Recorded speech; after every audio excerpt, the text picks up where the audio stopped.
Hey, I'm Robin, and welcome to this video that is maybe going to be a series. I don't fucking know.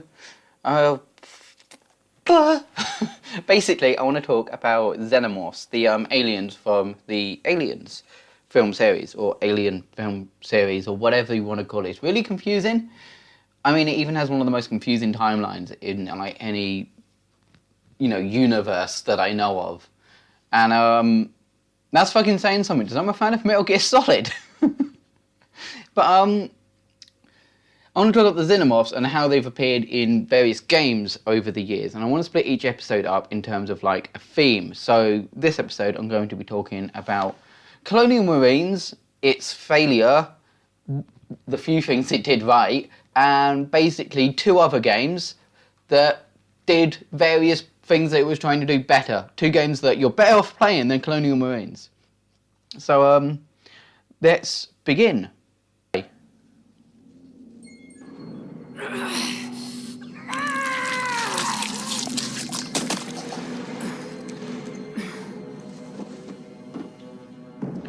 So, this is Colonial Marines we're starting off with. Actually, this is the DLC, Stasis, fucking hell. Elizabeth, Stasis interrupted. You had one of those things on your face. Yeah, but it was dead. I'm okay. Where are we? What is happening? Best I can tell, some of us were brought here from hypersleep by someone or something. God damn it. Have you seen your parents? No. First thing I remember is you finding me here. Your parents must still be in hypersleep. You need to get out of here. Find a way off this ship. I need to get to them. Listen, never mind them. You need to get off this ship.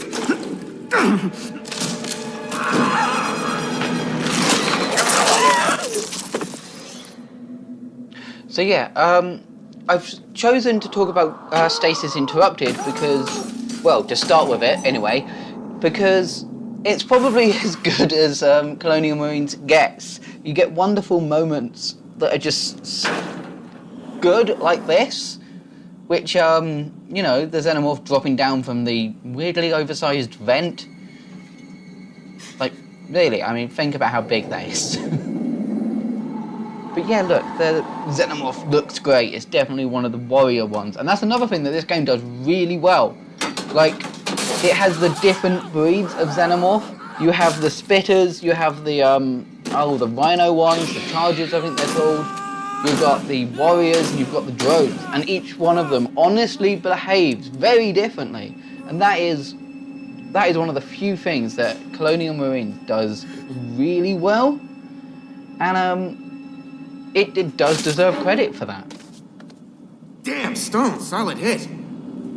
You okay? Thanks. Stone, we better keep moving.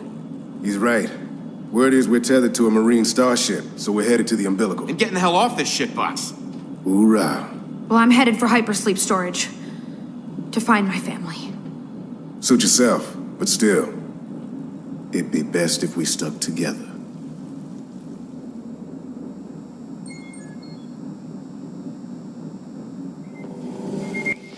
Like here, we get to see one of the alien drones and how that behaves differently. Because the warriors will just swarm you. They're very basic, just see player, attack player sort of AI. And the drones are they tend to hide.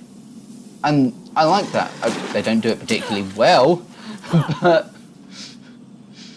we get to see an example of how bad the AI for the drones is. And that's the problem. It's a good idea. I love the idea of having all of these different breeds. There's even my favourite first-person alien games, which would be AVP 1 and 3 and 2. They're just all of them. Oh my god, they're all so good. But the AVP games, they have like the Praetorians and the Pred aliens and the Spitters and the Warriors, but they don't have the Warriors and the Drones. And I know it's a little thing, but I really like having the Drones and the Warriors like in the same game behaving differently. You get to see them both together here, So that's a drone alien, and that's a warrior alien. You can tell by the ridged heads on the warriors and the smooth dome on the drones. And like, as an aliens nerd, like, I read the fucking books, I read the comics, I fucking, oh my god, this world. And the aliens are just wonderful creatures because of how different they can be while still being the same breed. And it's the idea of, because they incubate inside another creature as a host, they take on parts of that host's DNA and attribute the best parts of it to become an even better, more effective warrior for the hive. Is wonderful, and it's so fucking good. And like, this game just, it does do that well. And I love this, you know, I love that part of this game. Unfortunately, Colonial Marines is a buggy, just not very nice to look at game. I like the art design behind it. I think the art team deserves merit, but the people that built the graphics and the actual video game parts of it, just, it doesn't work. It looks worse than Aliens vs Predator, which came out in 2010, which was 4 years before this game, and it looks so much better. You'd think there was a 4-year gap in the other order in how different they look. And it is honestly because this game just doesn't look good. And here, you've got the drone acting differently. The warriors are swarming you, and the drones are trying to hide and attack you, and that's cool.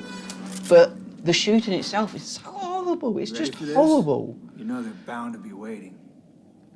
Let's do this. See, you'll notice with this one, a lot of the best bits, because I want to make all of these games look as good as possible.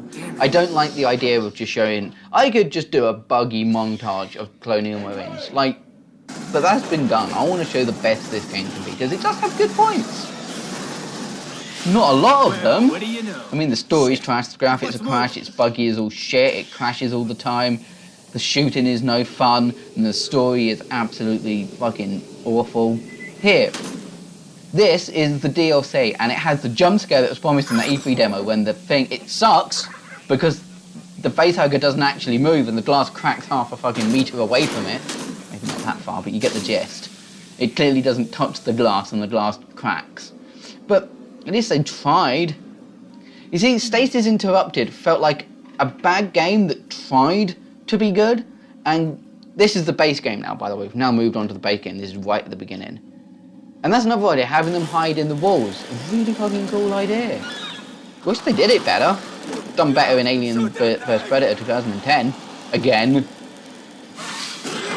It's a cool idea. And this bit, this is the first scripted encounter that you make a Xenomorph, and your head clips through the wall, and you can't even see it. Do you see what I mean? And look, the AI for the drone, it thinks it's hiding from me. That's why it's not moving. It just stands there and lets you shoot it from behind, because unless you stand in front of it, it doesn't register as seeing you. Which is what I mean when I say it's a good idea. It just doesn't work. Like I said, that was the first encounter of a Xenomorph in the base game, that. And it's awful. You see, Stasis Interrupted at least knew its limitations. It had a couple of scripted events where you get to see how dangerous the Xenomorphs are when they attack other people. And then, you know, you see him kill that person behind the glass, which is the first time you see him, and that one doesn't get killed. And then you see him kill somebody else, but then you're like, well, they can be killed, they're not invincible, which is because you're going to fight them in a second. And then you get introduced to them and you fight them. And it's actually done a lot better, because it's not a scripted event where your head clips through the wall, and then the aliens AI bugs out. But this is what it's like when they all swarm you, and this is when the game's at its best. It's not good, but it's when it's at its best outside of Stasis Interrupted. Honestly, if you have this game already, I'd recommend picking up Stasis Interrupted when it's on sale. Because if you already own the game, you might as well experience the best part of it, you know? And this, look, I fire a grenade here and it goes straight for it. Just goes straight fucking for it, because it's not there. This is a scripted event, so that is purely visual. You cannot interrupt it, because you can't interrupt the animation. And then we move on to a far better game. This is Aliens vs Predator 2010. And this is the first introduction to the Xenomorph in this game. You sneak around a base with only a pistol, and then you see it. Man, it's so cool. Like, oh my god, it is honestly really cool. And it's not... I can't get over how bad it is. It's a scripted event, and your head clips through the wall. That shows that they didn't even fucking care. Like I say, Status Interrupted is a bad game that tries to be good. Colonial Marines on its base game is a bad game that doesn't even try. It's just lazy. But this is actually a really fun game. I mean, it's nothing on the first two, Alien vs Predator, but it is the graphically the only one that stands up to them. And here, look, you see, this is one thing that this game sort of... I get what they're going for, because this was built for multiplayer, the rock, paper, scissors section. So you've got a light attack, a heavy attack, and a block. Now, a block will, you know, stun somebody that hits you with a light attack, but a heavy attack takes longer to charge up and can break through the block. So it's a rock, paper, scissors section. Heavy attack beats block, block beats light attack, sort of thing. And if you, in the multiplayer, it works really well. But in the single player it kind of doesn't, because you're a Marine that's punching back a Xenomorph. It makes sense for the Predator, because the Predators are stronger than humans. They have the strength to punch back a Xenomorph. A human shouldn't be able to do that, and it just feels a bit off. You see, like here, just punch off. But besides that, the way the aliens look at the blood effects, blood's actually do damage to you, it's fucking... You know, you can blow their fucking legs off and they'll crawl towards you on the floor. They will grab you and try to do moves like that, which if you don't have enough health will kill you. Their blood took away half of my life there, just with that splashback, because I killed it too close. And then you have scripted moments, like the one we're seeing here, that although they're scripted, they still can kill you. It's not just terrible. And this is so, like, if you think about the bit where they break into the bit in Alien, this is so close to it, and it's the closest gaming has got to it, in my opinion. Like this bit, how terrifying is this? You can't even see the aliens very much, you just see them ripping back the Marines. And then you look up and there's another two getting stored, one just has a fucking tail spear straight through him. And then that's it. Then they're after you, and it's... This is how you do it set piece in this universe. It's fucking... This game really doesn't get enough love. It's so good, and it's so close to the Aliens film when it wants to be, that it's just fucking, oh, it's lovely. As a fan of the game, I love it.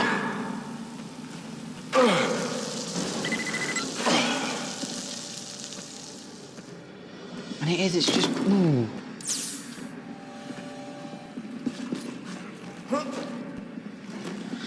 And then like this, how cool is that? Like, visually, what a way. This is the beginning of the second level, and it is such a way to start the fucking level, and then this is like further into the second level.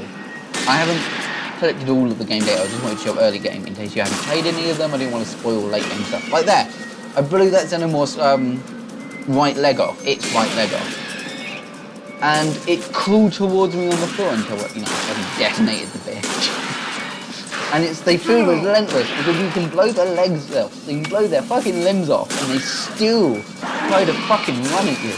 And the blood, when you shoot them with the armor piercing, the carbine carries armor piercing rounds because their exoskeleton is actually armored and regular standard bullets can't through it.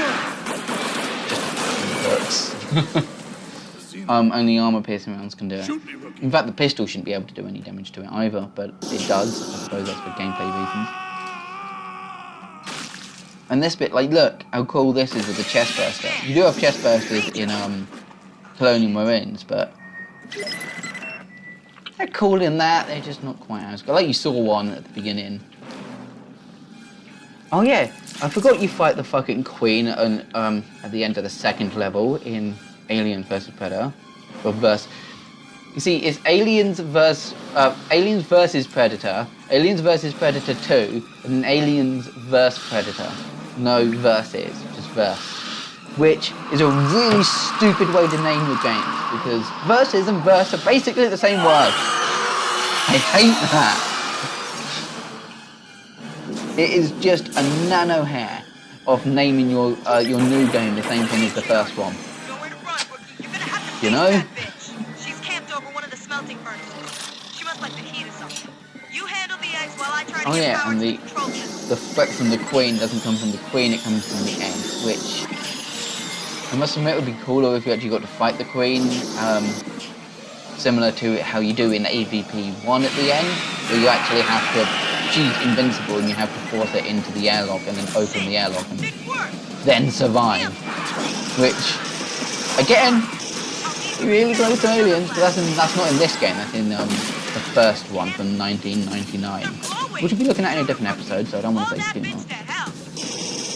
This is just a simple, survive the waves of enemies and then take out the weak spots boss.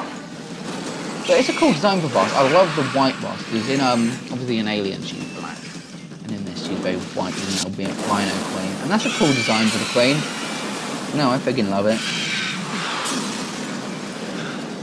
You see, the reason this happens so early is because it actually ties in with the Alien campaign, which is what we've now just started on. So this is the beginning of the Alien campaign, and it ties into this campaign later on. I don't want to say how, because again, spoilers and all that. But, oh, there, going back inside him. But, yeah, that's how it ties in, if you're wondering. Then that's why it happens so early, because it affects another campaign. What happened to Specimen 6? And this cutscene as well. This is a really cool idea that I really want to see done in a film.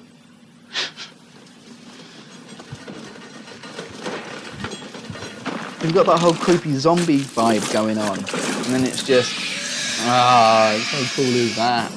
Get back!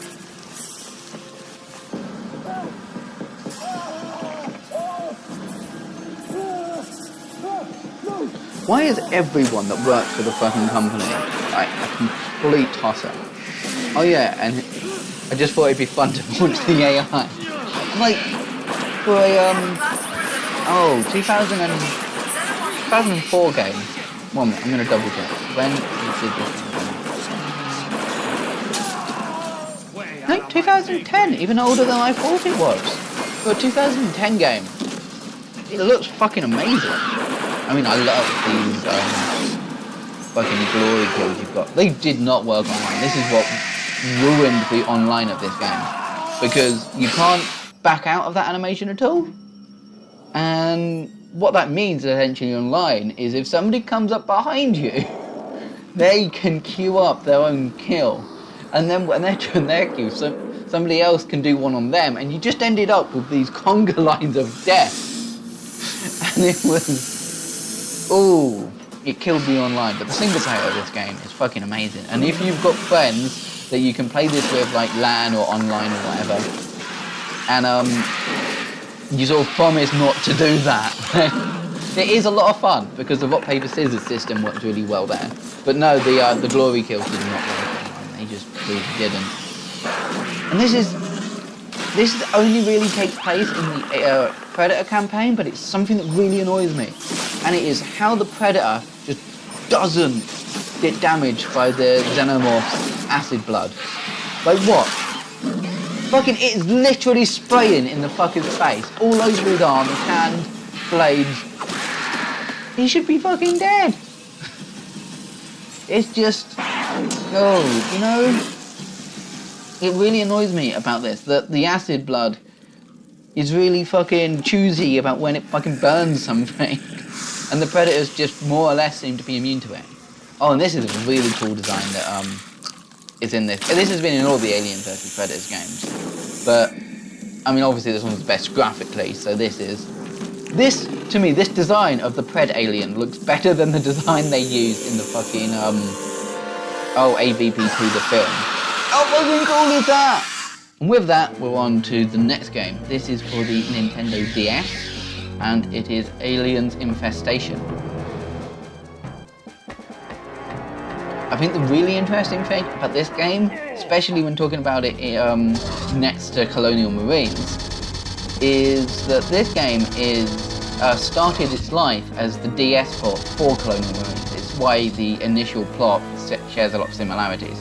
You are US Marines that discover the USS Sulaco after the events of Aliens and Aliens 3, and you both arrive on the Sephora, and it involves Weyland-Yutani and private mercenaries. Both of them are the same in both games because this started life as a Colonial Marines thing. and it's developed by Gearbox, and it proves that Gearbox can make a really fucking good Aliens game, because this game is amazing. This is honestly, and I'm not lying here, one of my favourite Aliens games to this day, because it's got so many wonderful things that make the Xenomorphs terrifying. Number one, they can put up a fight. Their acid blood can fuck you over if it's in the wrong fucking place. You know, it's got wonderfully designed bosses. You know, like, just not outside of the Xenomorph Queen, you've got other Xenomorph breeds. And then you've got permadeath. So if one of your soldiers dies, I hope you didn't like them because they are dead. But they're not coming back. And it makes death really fucking scary. And when one Xenomorph, if not prepared properly, can fuck up your day like that, it is just, ooh. And then you got the art style, which is fucking beautiful. I love this comic book, the very Western American sort of art style. And then the pixel art style blends into it so well. And it's even got things like the fucking chest burster, and like that can do damage to you there if you're not ready for it. And then you got the fucking eggs, and look how beautiful this game is. Just look at it. Oh, I have so much love, and the shooting in it was really good. I'm not really much into 2D shooters. I think more or less because I just didn't grow up with them. I don't have that nostalgia that a lot of people have who grew up with the NES and SNES and computers of the 90s and shit. I didn't grow up with that. I grew up with the PS1. And as such, side-scrollers don't really get me that much. So for this to be one of my favourite games of this franchise says a lot, because it's not even in a genre I particularly like. I don't know, does that make it bad at its genre or good at its genre? If it's so good that somebody that doesn't like the genre likes it. I don't know. But it just captures aliens and the Xenomorphs so well. Because it's like I say, like, this character is so close to being fucking dead. Like, you know, I think they should have made the facehuggers more scary. You know, they should have been, I say, 2 hits. So you get one hit's grace. The Queen! Here we go, a boss fight. And I try to run away. My first reaction when seeing the Queen is to fucking leg hit. Which, to be fair, is a good reaction. And they're dead. And that's it now, they're dead. They don't come back. Which, on this bit, the way the Xenomorphs hide in the fucking, like, bunks is so cool. It's like the ending of Alien, and it's like, oh my god, they actually use the environment really well, and it's... Like I said, this game just nails the Xenomorphs, and I friggin' love it for that. Like, look at that, it just comes out and hangs from the ceiling before dropping down in front of you. Oh, this game is so good. And like I say, it just captures the feeling of the film so well. And for a 2D shooter, like, here, I know that there are aliens in the room, and if I come back, I don't want them to... Basically, there are 3 types of enemies. You've got robots or androids, which are pretty much the same thing, and then you've got human mercenaries, and then you've got the Xenomorphs. And they're the 3 basic type of enemies you're going to be fighting.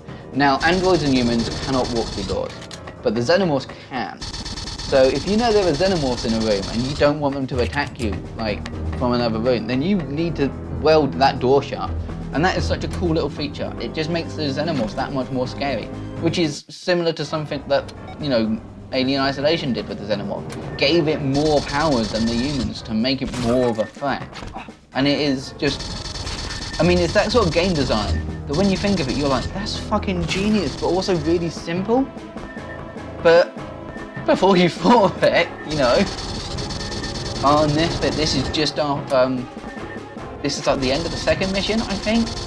And it is like, you're trying to escape from this base where it's been overrun by Xenomorphs. And you've got to try and just survive, basically, make it to your extraction point. And it is so cool, because you've got all these background animations, you're trying to fight the Xenomorphs that are after you, and you just feel like you're actually in the middle of a fucking battle zone, and it's pretty fucking cool, if I'm honest. Also, I totally flanked from the grenade.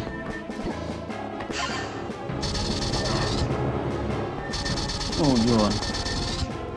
Oh, I don't know why, I'm really yawning today. But like, look, the animations in the backgrounds are fucking beautiful, and in the animations and just the graphics, and it looks so good, and the Xenomorphs are scary, and the Pyramid F, and I love it. And then you've got the map and all the tools and stuff that you need. It's a Metroidvania because as you go through the game, you find more things. You know, you find the welding torch to weld and unweld doors. You find key cards that allow you into different up different areas and through certain doors.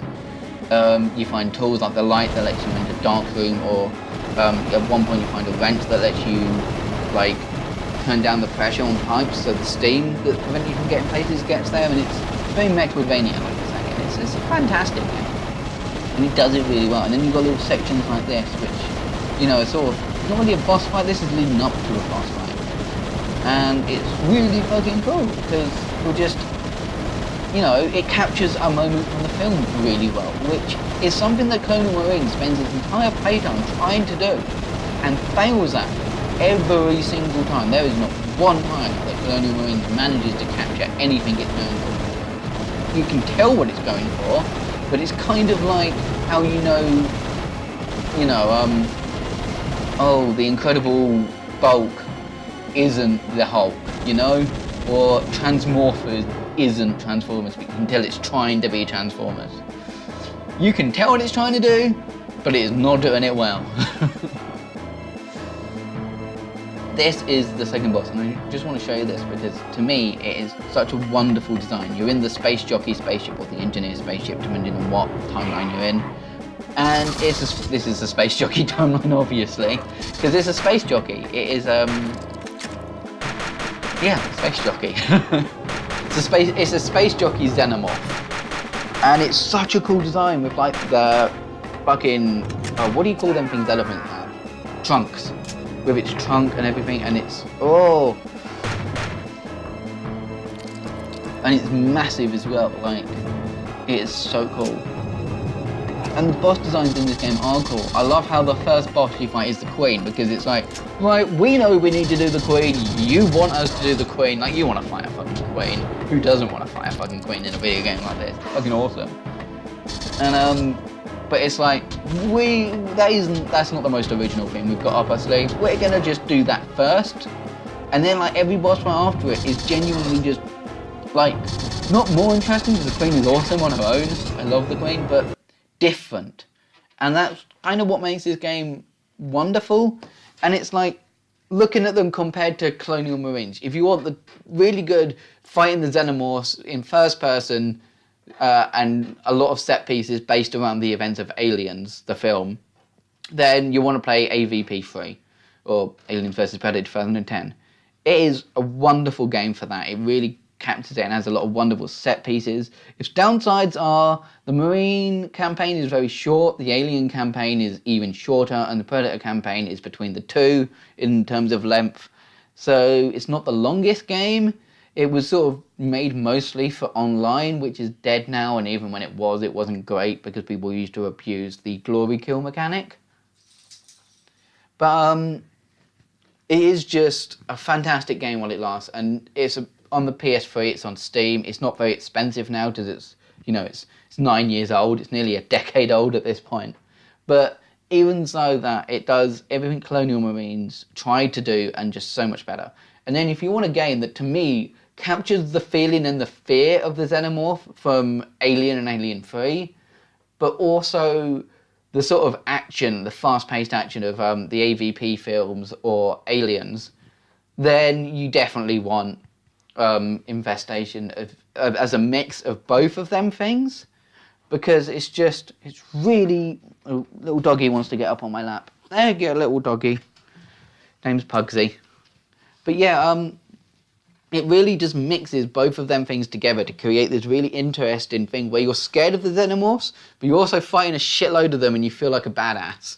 But a badass that's kind of on the edge of their seat because they're thinking, oh no, I really like this Marine. I hope they don't die. And then when they die, you're like, oh shit, that's my favourite Marine dead. Fuck. And they're dead forever. It's like fucking XCOM on Iron Man mode. It's awesome. I love that. It makes death mean a lot more than it does in most video games, which is wonderful. But yeah, this has been the first episode of Gaming with Xenomorphs, or whatever the fuck I'm calling this. and I will be back with another few games in the next episode. I'm not sure when that'll be, but yeah, thank you very much for watching. Please like, subscribe, do all of that funky shit that you're meant to do. Later, Tater.